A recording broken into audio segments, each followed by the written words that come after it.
balita na ika'y mawiwili. So mga par, halos mahigit isang dekada na nga po ang nakakalipas matapos mapagbintangan ng ating pambansang kamao Manny Pacquiao na isang feds user. Nangyari ito mga idol sa kasagsagan sa pinag-uusapan na laban ni Pacman kay Floyd noong 2009. At isa nga po sa mga bumatikos kay Pacman ay ang batikang experts na si Paulie Malignaggi. Ayon sa kanya mga idol, kumbinsido daw ito na gumagamit si Pacman ng bawal na gamot dahil imposible daw mga idol ang kanyang ginawa. Tinalo daw nito si Miguel Cotto na parang anak lang nito si Pacman. At sa mga time na yun si Cotto, kinatatakutan daw sa welterweight division. Hindi lang daw basta tinalo ni Pacman si Cotto, binasag daw talaga nito ang kanyang muka sa laban. Kaya duda talaga si Malignaggi. Bagaman sa naging panayam naman po mga idol, ng dating tinalo ni Pacman si Antonio Margarito noong nakaraan lamang sa Mexico, kung marami daw ang nagdududa sa lakas ni Pacman at piling daw ng iba nanghihingi ito ng tulong sa gamot para maging malakas sa bakbakan. Pero si Margarito daw mga idol, tiwala na malinis na boxer si Pacman. Unang-una daw dito mga idol, isang profesional at marespeto daw na tao si Pacman.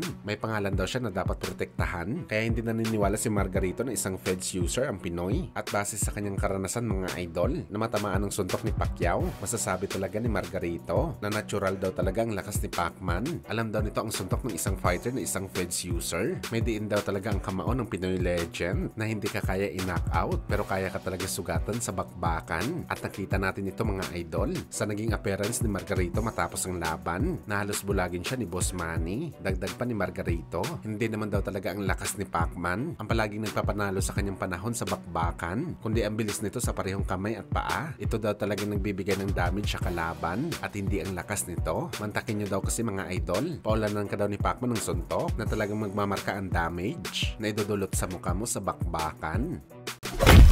Sa kabilang banda naman mga idol, naging mainit nga po ang face-off sa pagitan ni Neckball kalaban ng dating tinalo ni Naoya Inoue na si Teji Doheny. Mas lalong naging mainit mga idol ang nangyari sa weigh-in sa dalawang fighter. Una mga idol, nag-overweight si Teji Doheny. Tumimbang ito ng 126.1 pounds. Pero ayon sa report mga idol, nakuha naman ni Doheny ang tamang timbang sa pangalawang try nito matapos ang isang oras. At si Neckball naman mga idol, bumigat ng 125.9 pounds. Kaya tuloy na tuloy pa rin mga idol ang bakbakan nila sa title fight bukas. Sa katunayan nito mga idol, halos nagkasakitan ng dalawang fighter. Si Doheny sinakal ng siko si Neckball at si Neckball naman mga idol, sinakal din si Teji Doheny. Well, malalaman natin bukas yan mga idol kung sino talaga ang malakas sa dalawang fighter na to. Bagamat para sa sariling opinyon natin mga idol, sakaling hindi sumakit ang kasukasuan ni Teji Doheny kagaya sa nangyari sa laban niya kay Naoya Inoue, malaki ang tsansa nito mga idol na manalo sa bakbakan bukas.